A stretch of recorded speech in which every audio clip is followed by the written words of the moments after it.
اللہ کے حبیب صلی اللہ علیہ وسلم کی خدمت میں ایک شخص حاضر ہوا اور اس نے اذن جہاد طلب کیا. حضور میں جہاد پہ جانا چاہتا ہوں, مجھے اجازت مرحمت فرمائے. حضور نے فرمایا احیٌ والدا کا, کیا تیرے والدین زندہ ہیں؟ قالا نعم, عرض کی ہاں حضور میرے والدین زندہ ہیں. قالا ففیہما فجاہد, کہا جا ان کی خدمت کر, یہی تیرا جہاد ہے. ماں باپ کو بلکتا ہوا چھوڑ جائے اور آپ جہاد پہ چلا جائے, ماں فالج میں گری ہوئی ہے اور بیٹا تبلیغی گشت پہ چلا جائے, باپ تڑپ رہا ہے اور بیٹا پیر کی چوکھٹ پہ جھاڑو دیتا پھرے, اللہ راضی نہیں ہوگا. میں سچ کہتا ہوں, اپنے بھی خفا مجھ سے ہیں بیگانے بھی ناخوش, کہ میں زہر حلاحل کو کبھی کہہ نہ سکا کند. بات وہی کہتا ہوں سمجھتا ہوں جسے حق, نئے ابلائی مسجد ہوں نئے تہذیب کا فرزند. محمد عربی صلی اللہ علیہ وسلم سے بڑا پیر کون ہو سکتا ہے؟ لیکن حضرت وہ ویسے کرنی نہیں آ رہے. آقا کریم اپنے بٹن کھولتے ہیں اور کرن کی طرف, یمن کی طرف رخ کر کے لمبی سانسیں لیتے ہیں اور کہا میں رحمان کی خوشبو پا رہا ہوں. ایک دن صحابہ نے پوچھا, بندہ نواز جس کے لیے تڑپتے ہو, جس کی ٹھنڈی ہوائیں آپ کو آ رہی ہیں, وہ آپ کا بڑا پیار کرنے والا ہے؟ کہا ہاں میرے سے بڑی محبت کرتا ہے. تو کہا پھر اتنی محبت کرتا ہے تو یمن تو دور نہیں ہے, بلال حبش سے آ گیا, سلمان فارس سے آ گیا, سہیب روم سے آ گیا, اور وہ یہاں یمن سے نہیں آ سکا. فرمایا اس کی بوڑھی اور نابینا ماں ہے جس کی خدمت اس کو نہیں آنے دیتی. اللہ اکبر. اب حضرت اویس کرنی نہیں آئے لیکن خیر التابعین کہلائے. آئے نہیں لیکن حضور ان کی یاد میں تڑپ رہے ہیں.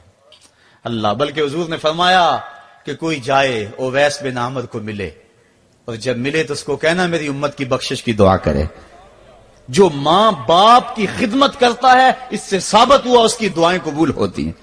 میں نے ایک روایت میں پڑھا ہے کہ جو آدمی روزانہ اپنے والدین کے لیے دعا کرے, والدین زندہ ہوں تب بھی, والدین فوت ہو گئے ہوں تب بھی, یہ عادت بنا لے, روزانہ ماں باپ کے لیے دعا کرے, ساری زندگی اس کے رزق میں بے برکتی نہیں آئے گی, اللہ اس کو رزق کی فراوانی عطا کر دے گا. اور جو والدین کے لیے دعا نہیں کرتا اللہ تعالیٰ کی رحمتوں سے محروم ہو جاتا ہے.